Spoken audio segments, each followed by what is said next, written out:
Continuamos con el bloque de salud, aquí hoy en Hikvision Village.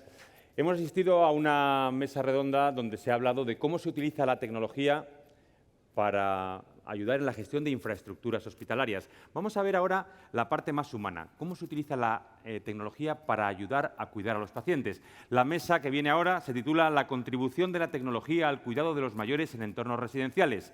Y para moderarla damos la bienvenida otra vez al responsable del vertical de salud de Hikvision, Alfonso Lorenzo. Gracias, Javier. Adelante, por favor.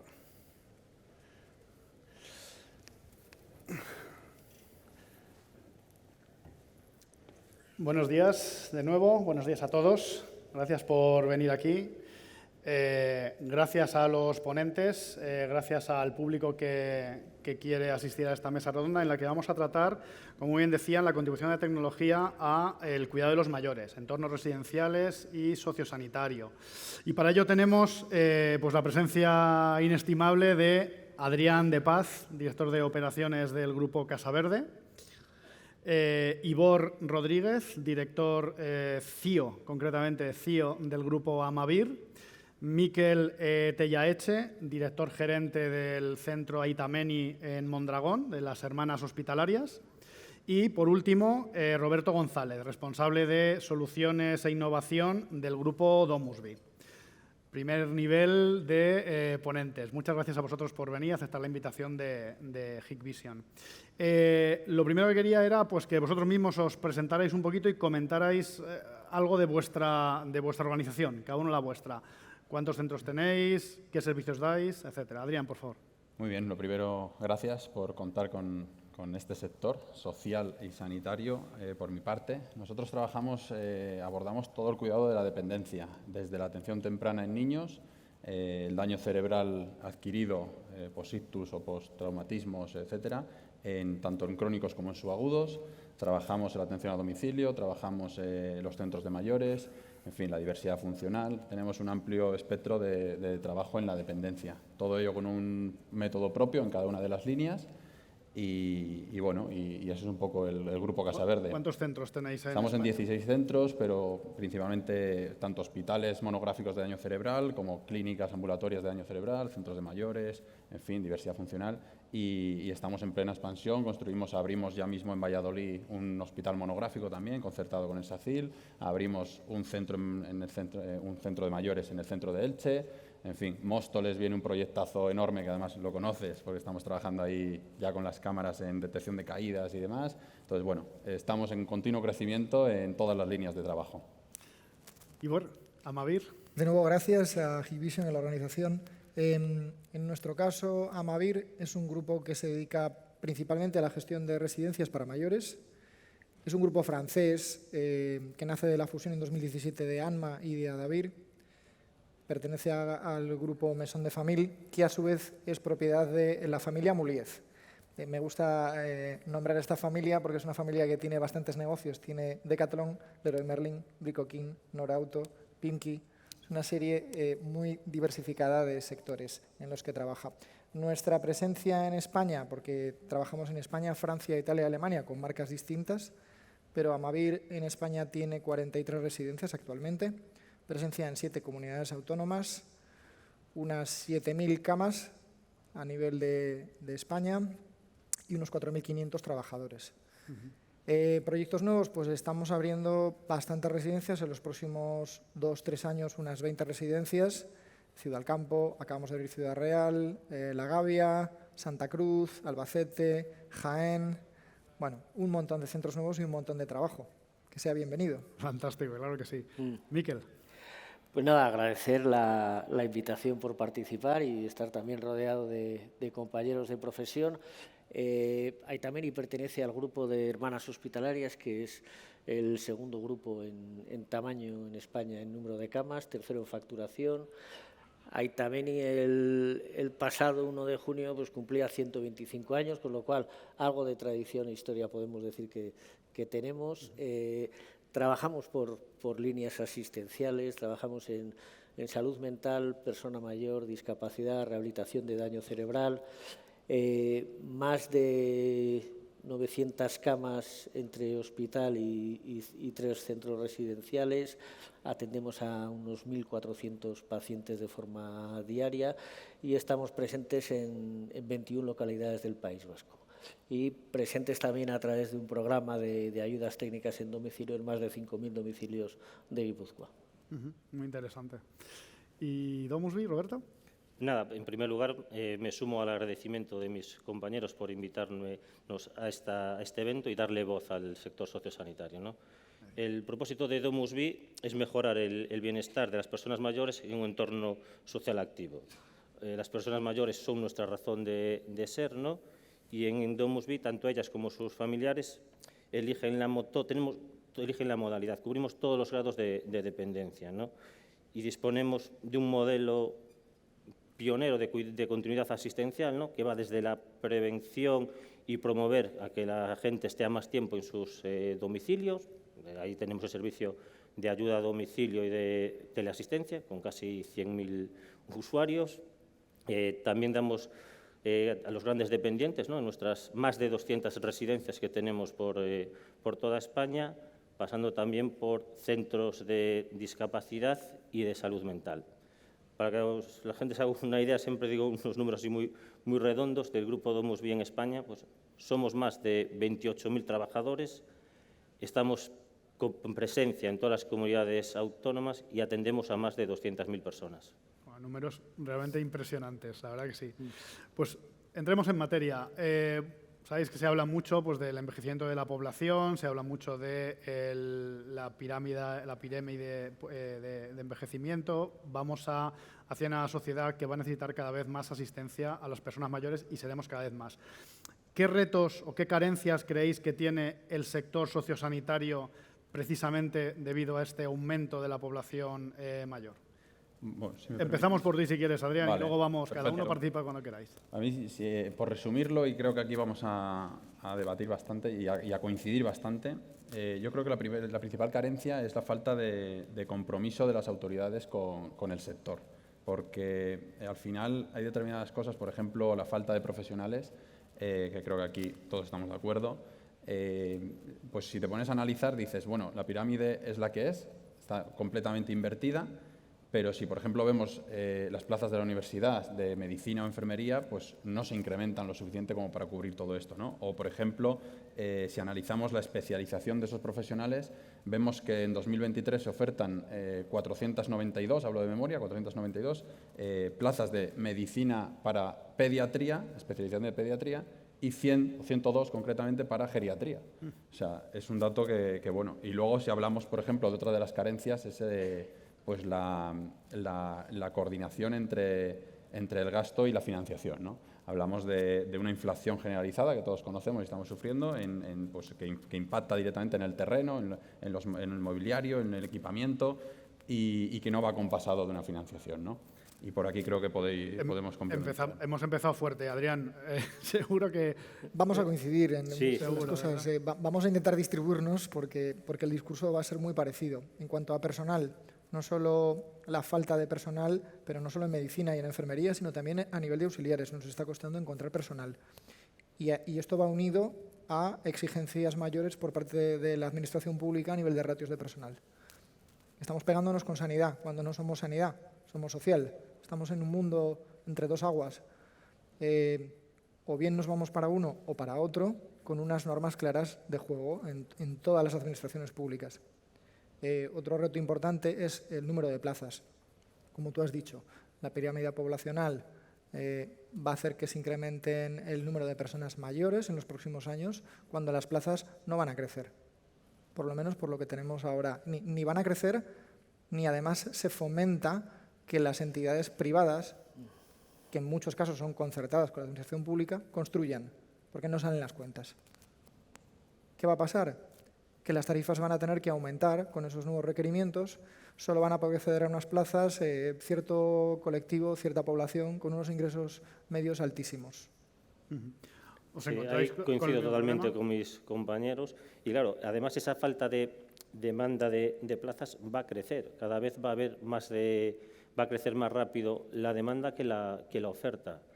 Y sí me gustaría volver a resaltar el tema de la falta de profesionales, que ahora mismo sí que es el mayor problema, el mayor reto a que nos encontramos. Pero antes era solo un perfil más sanitario y solo en épocas de estivales, de verano, para cubrir vacaciones, pero es que ahora nos encontramos con serios problemas para cubrir plazas de mantenimiento, del psicólogo, de auxiliares, de limpieza, cuando no había. Y en ayuda a domicilio, lo mismo, no solo en residenciales. Es un problema que sí que hay que darle una solución global. No puede ser una guerra entre empresas privadas, entre administración pública, sí que hay que buscar una solución a largo plazo. Entonces, ahí la colaboración público-privada sí que debe ser fundamental también para evitar esos problemas. Las soluciones a ese problema no se implantan de un día para otro. Eso es un problema que o implica políticas de medio plazo o los resultados no se van a poder ver. El problema es que a lo mejor llega ya el momento en el que no se ha hecho nada y esto sea un lío.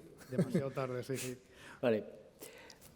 Creo que voy a discrepar un poco, ¿vale? Quizás el entorno de la comunidad autónoma donde esté cada uno, yo sí percibo por parte de las administraciones un nivel de compromiso. País Vasco tiene tradición en desarrollo de cartera de servicios en servicios sociales. Aquí en ocasiones parece que estamos enfocando la cartera de servicios a la prestación de plazas residenciales, cuando realmente las nuevas tendencias van por el mantenimiento de las personas en domicilio, ¿no? Alargar la estancia en el domicilio para que se produzca, cuando ya no quede más remedio, el ingreso en plaza residencial. Esto lo que supone es que las personas que están ingresando lo hacen en una condición bastante peor que lo que veíamos anteriormente. Datos nuestros que manejamos, pero que yo creo que son extrapolables a todo el sector. Veíamos estancias medias en entornos residenciales en torno a unos 4 años y ahora difícilmente superan el año y medio. Veíamos unos várteles bastante mejores de niveles de dependencia que los que estamos observando hoy en día, ¿no? Ese es un reto que, es decir, trabajemos más en la diversificación de la cartera de servicios para poder mantener las personas, y eso supone no solo ampliar la cartera de servicios, sino incorporar tecnología. Otro de los problemas que tenemos son sectores normalmente feminizados, donde el 85-90% de nuestras plantillas son mujeres, donde gran parte del trabajo en el ámbito sociosanitario es un aspecto meramente físico, es movilizar pesos en distintas tareas que vamos a poder ir organizando a lo largo del día, y lo que observamos es que al frente tenemos mujeres con un envejecimiento de las plantillas, con un incremento de los niveles de absentismo, con lo cual ahí tenemos otro foco donde tenemos que incorporar tecnologías asistivas que permitan ayudar a esa situación, ¿no?, de nuestro principal personal. Y bueno, yo creo que esos son dos aspectos relevantes que... Es interesante y vamos a tratar los dos porque yo creo que son clave y también todos vosotros creo que los tenéis en el roadmap. Pero la teleasistencia que mencionabas, quizá eso se pueda plantear primero como una opción, que no nos quede más remedio, pues porque no va a haber plazas, no va a haber personal, etcétera, etcétera. Y por otro lado también como una voluntad propia de las propias personas, que cada vez vamos a querer vivir más tiempo en nuestra casa. ¿Cómo veis el futuro de la teleasistencia? Tanto por parte de la demanda que creéis que vaya a haber, como por los servicios que van a ser necesarios y la tecnología que va a ser necesaria para cubrir ese servicio. Miren, nosotros coincido con mi compañero porque la gente ahora mismo necesita estar en sus casas, ¿vale? Las personas necesitan estar el máximo tiempo en su casa y que sean cuidados en su casa con lo que merecen. Entonces, ¿cómo entra la tecnología ahí? Nosotros en el servicio a domicilio hemos probado diferentes herramientas. Creo que pasa por la monitorización de los determinados objetos. Eso nos daba un patrón de conducta de la persona, pero creo que todavía no es el momento. Creo que las personas que todavía viven en sus casas no están en ese nivel de contratar estos servicios. De hecho, no fluyó lo suficiente y no fue algo que requirieran. Creo que cuando lleguemos, pues muchos de los que estamos aquí, ya será algo como muy básico que sí que querremos y lo pongamos, ¿no? Pero todavía no fluyó. No es algo que en el domicilio entrara con buen pie. Y a pesar de que el esfuerzo se hizo y todavía está ahí y todavía se puede adquirir, vamos, y se puede, pero no es algo que fluyera. Es todavía algo muy inmaduro y me Sí. imagino que hace falta pues probar, prueba y error, ¿no? Hacia Exacto. dónde quiere, qué está la gente preparada para admitir, para pagar también y qué es realmente funcional y que no sea una causa de falsas alarmas, avisos excesivos, etcétera, etcétera. Ivor, ¿cuál es tu experiencia ahí? Yo creo que, bueno, no lo hemos comentado antes, pero Adrián y yo hemos compartido compañía hace unos años y los proyectos al final en este sector son muy parecidos. O sea, al final las necesidades de cada uno son parecidas y los problemas parecidos. En el caso de Amavir no tenemos previsto la introducción dentro del área de teleasistencia o asistencia domiciliaria. Se están haciendo algunos pilotos coordinados con hospitales para hacer videoconsulta. ¿Por qué no hemos entrado? Porque los números no nos cuadraban. Y además había un problema en alguna de las áreas en asistencia domiciliaria unido a los colores políticos que nos daba mucha guerra. Hace años se decidió no trabajarlo. Hemos hecho proyectos de investigación y pilotos en algo parecido a lo que comenta Adrián, en la monitorización dentro del hogar para identificar patrones en el comportamiento de ese usuario que cambien, ¿no? Pues si va muchas veces al baño por la noche, puedes inferir que hay un problema urológico. Y los probamos, pero había una barrera de entrada que era la parte económica. La instalación que requiere, eso en cuánto tiempo lo amortizas. ¿Es más la parte económica o también la percepción del En nuestro usuario caso, de una lo que invasión de su vimos... intimidad? Totalmente, perdóname. En nuestro caso muchos eran por yo no quiero ningún dispositivo, a pesar de que se explicaba que eso lo único que hacía era saber si habías cogido la botella o no. O sea, no te estaba grabando ni se visualizaba nada, pero la gente mayor decía yo no quiero ningún dispositivo en mi casa que nadie me vea ni nadie me escuche. Pero es curioso porque luego tienen un móvil. Sí, O sea, ahí hay unos contrastes en la manera en la que consumimos la tecnología. sí, sí. Sí, ahí en nuestro caso la experiencia es muy positiva en cuanto a los pilotos en teleasistencia, los usuarios y los familiares sí que valoran muy bien la solución. O sea, ya llevamos 4 años haciendo este tipo de pilotajes en los diferentes concursos, pero el problema no es tanto de la tecnología, sino de la voluntad política de que la teleasistencia que queremos ofertar sea una teleasistencia avanzada, nueva, o sea una asistencia tradicional. Y al final en los pliegos, cuando van, tienen que escoger con el presupuesto que tienen, dar cobertura a mucha gente, un servicio más básico, o a menos con un servicio de calidad. Y lamentablemente la sociedad aún no está demandando esa calidad en esos servicios. Porque es aún la teleasistencia es aún un servicio, digamos, público, ¿no? Mayoritariamente. Todavía no está, quizá por temas económicos que mencionabais antes, no está preparada para que sea un servicio que contrate uno de manera privada. O sea, hay opción, pero es verdad que la teleasistencia que al final todavía está funcionando es la típica del botoncito, que lo que se busca es algo más avanzado, ¿no? Algo que por su propia cuenta te emita una alerta y diga que algo está pasando, porque al final cuando pasa realmente el accidente, la persona el pulsador se lo ha dejado colgado de la cama. Y eso lo hemos vivido, ¿no? Entonces es ya un pasito más avanzado Sí, que evidentemente el coste tiene una barrera de entrada. Lo que decía Miquel, que es, oye, yo quiero que me traten casi igual que si estuviera en un centro, pero en mi propia casa, ¿no? Exacto. ¿Cuál es la experiencia que tenéis vosotros, Miquel? Nosotros lo que hemos observado en algunos proyectos experimentales que hemos hecho es que el usuario rechaza la tecnología. La familia le parece muy bien, pero cuando el familiar le llama, oye, que llevas 3 horas sin moverte del sofá, y dice, oye, déjame en paz, ¿no?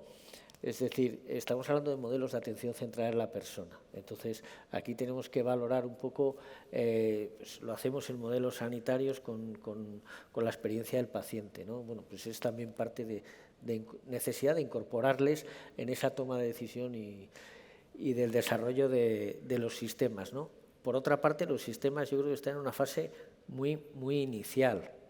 Es decir, existen distintas tecnologías, bueno, cada uno intenta vender un poco su libro, como se dice coloquialmente, y no existe una unicidad de cartera de servicios que pueda identificar cuáles son realmente las necesidades y los ámbitos donde se debe prestar, ¿no?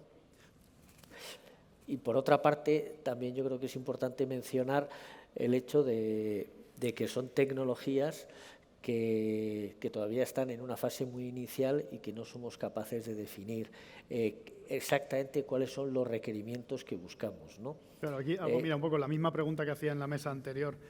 como carta a los reyes, desde vuestra experiencia, ¿qué es lo que demandáis a la tecnología para...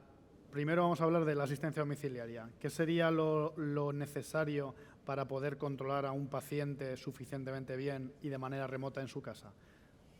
Yo creo que lo primero es evitar riesgos, ¿no? Hablábamos todos del botón antipánico, hay comunidades autónomas que tienen servicios establecidos, tienes también empresas privadas que lo están ofreciendo, pero te ofrecen, en el caso de País Vasco, te están ofreciendo el botón antipánico y te están ofreciendo alarmas de escapes de gas, agua y humo, ¿no? Pero apenas se implantan. Vamos al botón antipánico. Dices, bueno, yo creo que son procesos que requieren una lenta aceptación por parte de los usuarios, ¿no? Y que entiendan cuáles son las ventajas. Pues lo decías antes.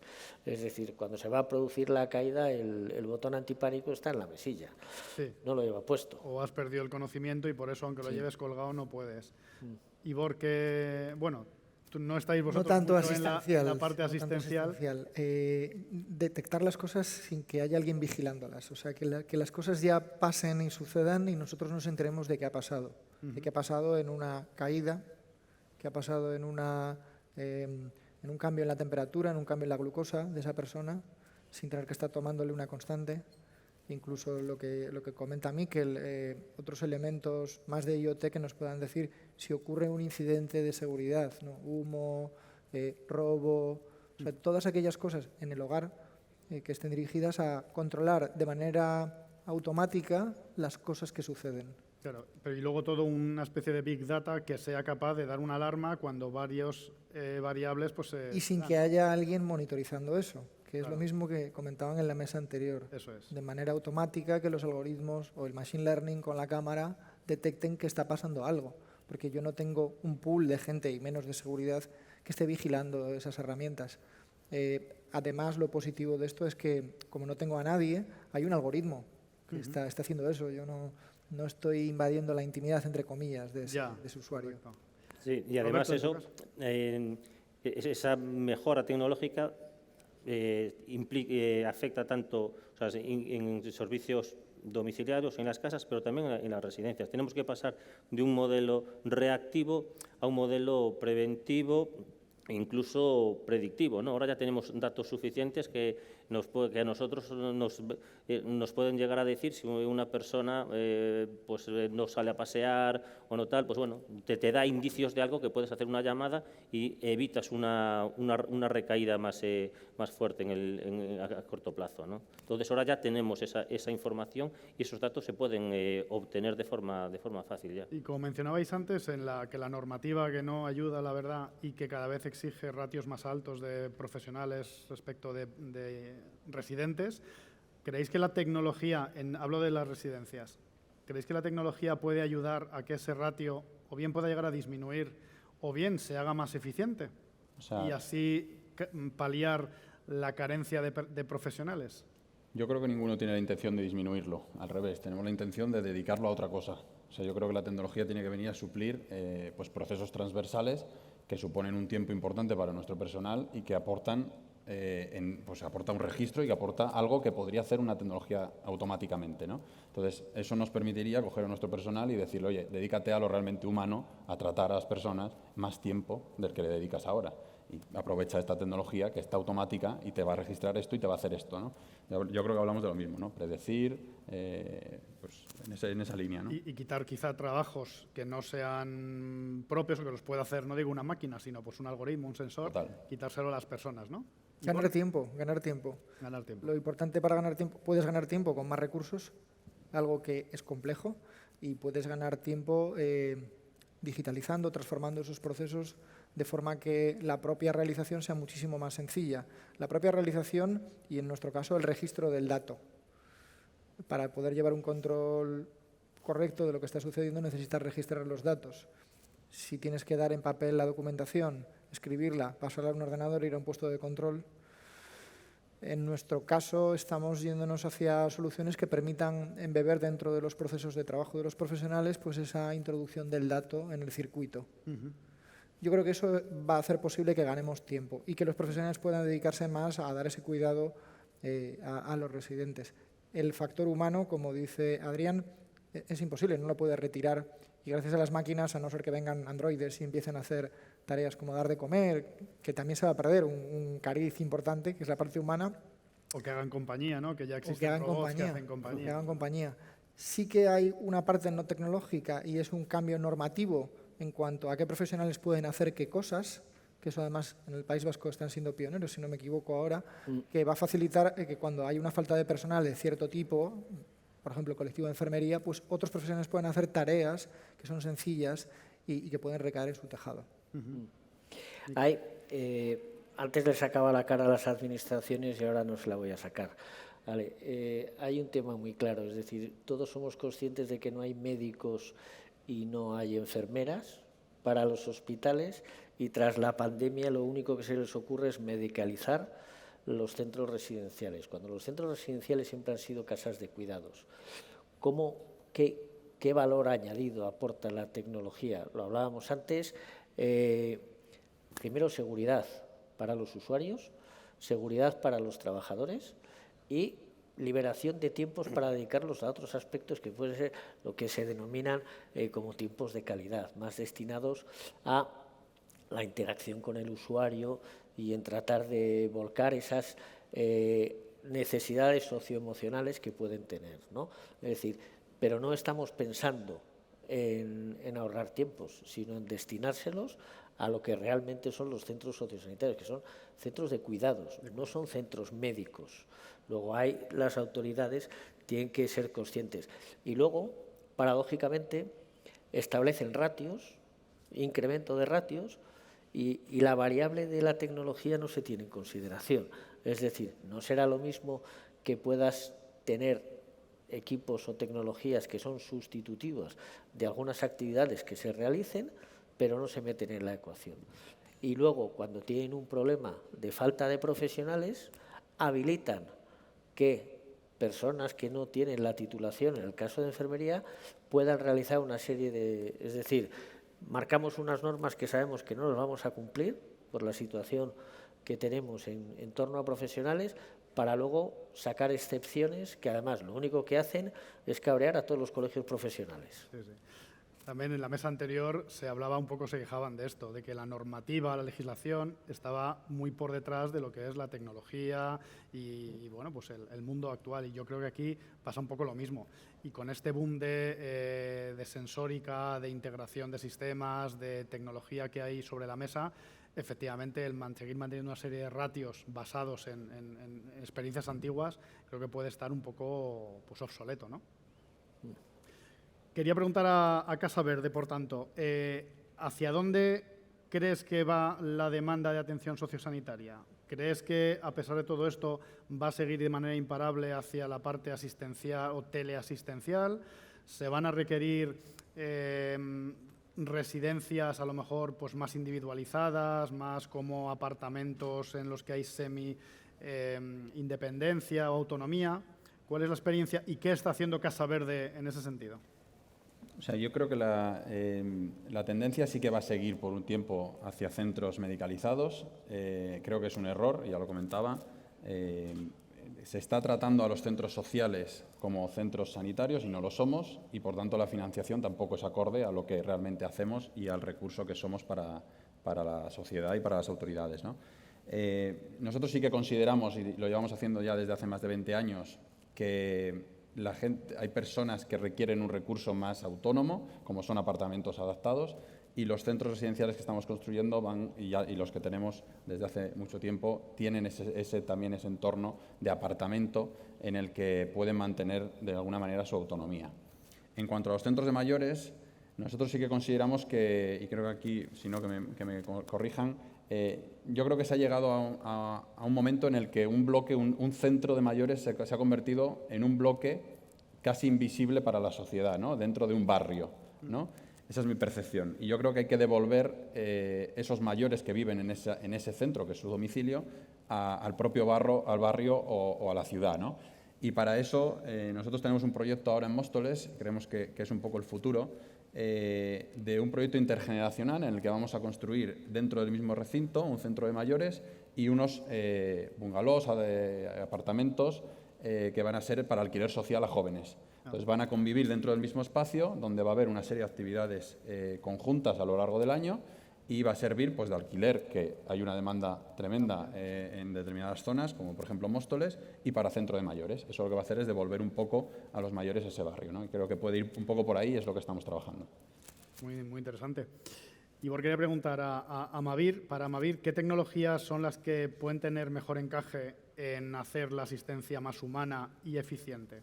¿Hacia dónde está yendo Amavir en el uso de la tecnología en sus centros residenciales? Pues mira, como he comentado antes, en ganar tiempo. O sea, no ahorrarlo, sino ganarlo. Puede parecer lo mismo, pero no lo es. ¿De qué forma?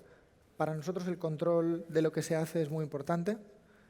Hasta ahora en algunos colectivos como auxiliares, por ejemplo, las tareas que tenían que realizar en cada una de las habitaciones de los residentes estaban en una pared, en una hoja de atención individualizada, que es un documento donde pueden ver lo que hay que hacer en esa habitación, un cambio postural, X medidas de higiene.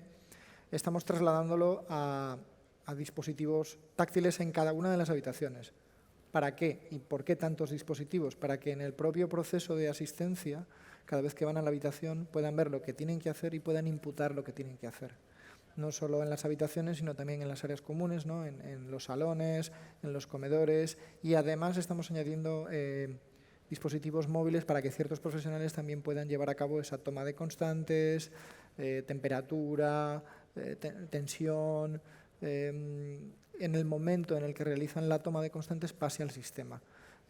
No es necesario volver a un equipo informático, un puesto de trabajo y introducir los datos. También estamos introduciendo la generación automática de las tareas, de forma que al cambiar una valoración del residente, al cambiar un Bartel o cualquier otro tipo de valoración, automáticamente las tareas que hay que hacerle en cada una de las habitaciones o en el resto de centros se pauten, se prescriban y no haya que volver a hacerlo de manera individual, uno por uno. Ese sería el proyecto estrella. ¿Qué requiere esto? Porque esto requiere un tinglado gordo, que además gracias a los fondos Next Generation, una herramienta interesante pero muy compleja porque cambia dependiendo de la comunidad autónoma, pues hemos tenido que recablear completamente los edificios que en los modelos anteriores no están cableados, coserlos completamente con fibra, colocar dispositivos de paciente enfermera nuevos que estén integrados con estas pantallas táctiles, centralitas de voz nuevas, sistemas de telefonía inalámbrica nuevos, es decir, un despliegue muy importante, que sin estos fondos sería imposible de llevar a cabo. Pues me parece interesante que hables de los fondos y que hables de esos proyectos que requieren transformar absolutamente el centro o la filosofía. Y en línea con eso quería preguntarle a Mikel, que tiene la experiencia, además él como gerente ha sido un auténtico empujador de este proyecto que hemos hecho con vosotros en Aitemén y Mondragón. Quería preguntarte, ¿cómo de importante crees que es el papel de la dirección, que la dirección a alto nivel esté alineada con todos los departamentos para llevar adelante estas transformaciones digitales al final y cómo aporta o cómo ayudan los fondos Next Generation para lograrlo? Y en particular en tu caso de Mondragón. Sí, a ver, nosotros hemos tenido la suerte de contar con los fondos Asitec de Gobierno vasco. Hubo una asociación llamada Osasunberri, que era una especie de clúster de empresas de salud, que apostaron por las vías. Los fondos llegaron, o no sabemos si llegaron, pero el caso es que el Gobierno vasco habilitó fondos. Y respondiendo a la pregunta, a ver, yo creo que el compromiso de la transformación digital, de incorporar la tecnología como proceso innovador dentro de la asistencia, es un proyecto que tiene que ser afectar a toda la organización, ¿no? Entonces, de alguna forma, la dirección tiene que ser una facilitadora para acercar la tecnología a los profesionales que están en primera línea, ¿no? Y por otro lado, yo sí quiero mencionar aquí la importancia que tiene el proyecto, porque hemos conseguido incorporar a los sistemas más tradicionales de videovigilancia procesos de inteligencia artificial para que detecten situaciones de riesgo, sea caídas, deambulaciones, estancias superiores de tiempo en el baño a las especificadas, salidas de la habitación y todo eso, además, ser capaces de generar alarmas que los han llevado a los teléfonos que llevan las enfermeras y las auxiliares en los sistemas que tenemos de timbre y llamada de las habitaciones, ¿no? Con lo cual hemos conseguido que se genere una alarma sonora por si el personal que está trabajando no está en ese momento en la estación de trabajo donde puede comprobar qué es lo que está sucediendo, ¿no? Claro. Hemos llevado la prevención de situaciones de riesgo a un tiempo efectivo de respuesta inmediato o casi inmediato, ¿no?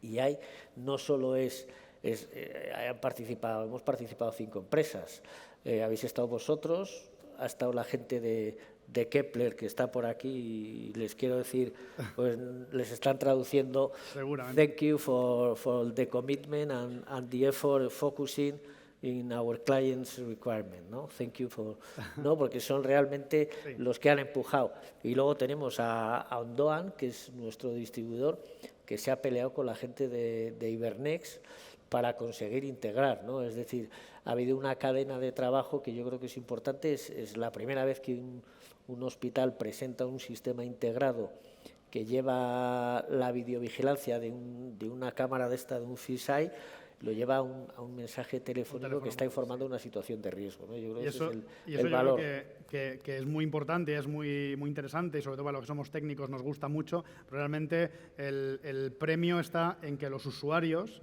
y hablo de enfermeras, asistentes, auxiliares, etcétera, sean los que te digan, oye, es que esto ha cambiado para mejor, es que esto nos ha facilitado las tareas que hacemos y hemos ganado tiempo también pues, para hacer otras cosas o un trato más humano. Sí. Ese realmente es el premio. Y por terminar, si se me permite, ha sido un proceso que ha durado 6 años, ¿vale?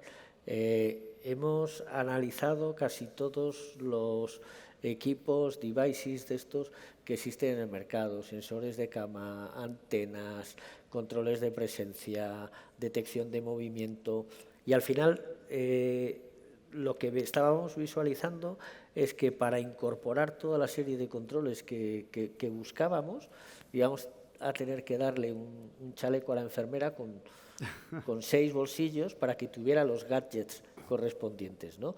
Con este sistema hemos conseguido integrar todo en uno y utiliza la herramienta habitual que suele utilizar, que es el teléfono inalámbrico que existe en cada uno de los centros, ¿no? Con lo cual hemos ido descartando.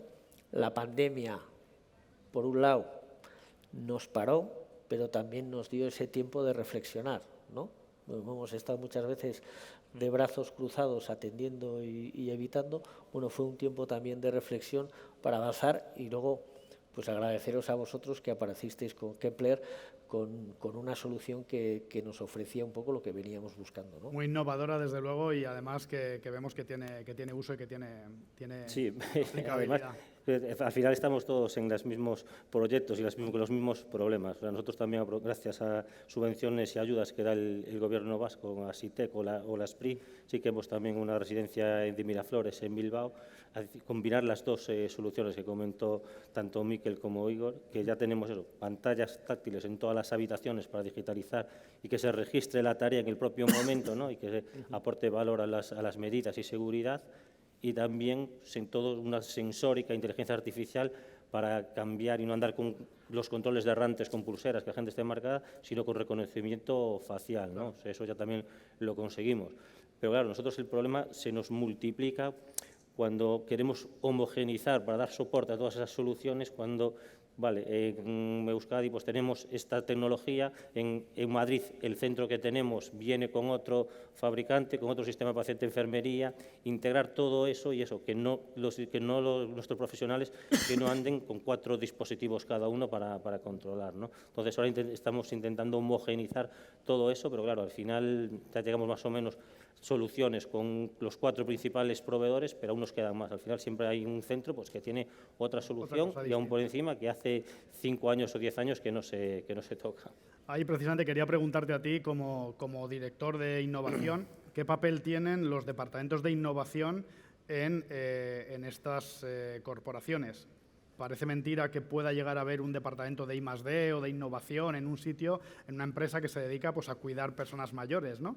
¿Qué papel tiene y cuáles son vuestras principales responsabilidades o funciones en en DomusVi. Vale, pues es un papel muy importante y es estratégico. O sea, al final hacemos de unión, ¿no?, entre todas las empresas innovadores, los centros tecnológicos y las necesidades internas, tanto de nuestros propios profesionales como de nuestros usuarios. Y en DomusVi es algo que tenemos muy claro y contamos con el apoyo de nuestro CEO y todo el equipo directivo. Nuestro departamento de innovación está dentro del área corporativa de clientes y transformación digital. O sea, es decir, buscamos que toda la innovación, ¿no?, se haga con el objetivo final de beneficiar a nuestros clientes. O sea, hacer proyectos porque sí no es el fin. Al final hay que pasar de esas ideas de tal al día a día, ¿no?, que se puedan beneficiar nuestros profesionales. Una pieza fundamental para esto es nosotros lo hacemos a través del Comité de Innovación, donde participamos compañeros de todas las áreas de la empresa, donde se analizan las distintas necesidades de clientes, familias de la compañía y las opciones que nos presentan los proveedores, los centros tecnológicos o universidades. Y este comité de innovación tiene que estar alineado con la estrategia de la empresa, si no, por sí solo no tienes nada. Cuando quieres hacer algo, si no saben que está con el apoyo de la directiva, al final no van a respaldarte tanto. O sea, es fundamental que esté la innovación en todos los aspectos de la compañía y en todas las líneas, en teleasistencia, en ayuda a domicilio, en mayores, con nuestros propios compañeros del Departamento de Administración. Pues ya desde hace años ya no utilizamos el papel para firmar ningún contrato ni con trabajadores ni con los usuarios, ni con los clientes. Se hace todo por una tablet digital, homologado y validado. Le llega a su correo electrónico. Pues eso es lo que tiene que para lo que tiene que servir la tecnología, ¿no? Como dijeron mis compañeros, es para ahorrar tiempo y que la gente se centre en lo que es más importante en nuestro sector, que es tener tiempo para cuidar a la gente, para hablarles, para mirarle a los ojos y estar con ellos. Es lo más importante y donde nunca la tecnología nos va a poder sustituir. Pues la verdad es que queda bastante claro. Yo creo que si nadie tiene nada más que decir, solamente me queda pues agradeceros vuestra participación, muy, muy, muy valiosa, mucha experiencia. La verdad es que, aunque todos más o menos vais en la misma línea, pero es verdad que cada uno tiene sus peculiaridades. Y la verdad es que, por un lado, me gusta mucho que vayáis todos orientados a implantar tecnología. Para eso estamos aquí nosotros. Estoy especialmente orgulloso de haber podido montar una mesa como esta cuando Hikvision lleva nada más que 4 o 5 meses en este sector. Sabéis que Hikvision es muy, bueno, montáis cámaras nuestras desde hace mucho tiempo, casi sin saberlo, pero en esta parte de la asistencia sociosanitaria en la que estamos introduciéndonos ahora con soluciones muy innovadoras, llevamos muy poquito tiempo. Y haber tenido esta acogida y este apoyo por vuestra parte, la verdad es que a mí me enorgullece y me gustaría agradecéroslo individualmente a cada uno. Gracias de nuevo, gracias a todos vosotros por participar y nada, pues levantamos la mesa redonda. Muchas gracias. Muchas gracias. Venga. Gracias.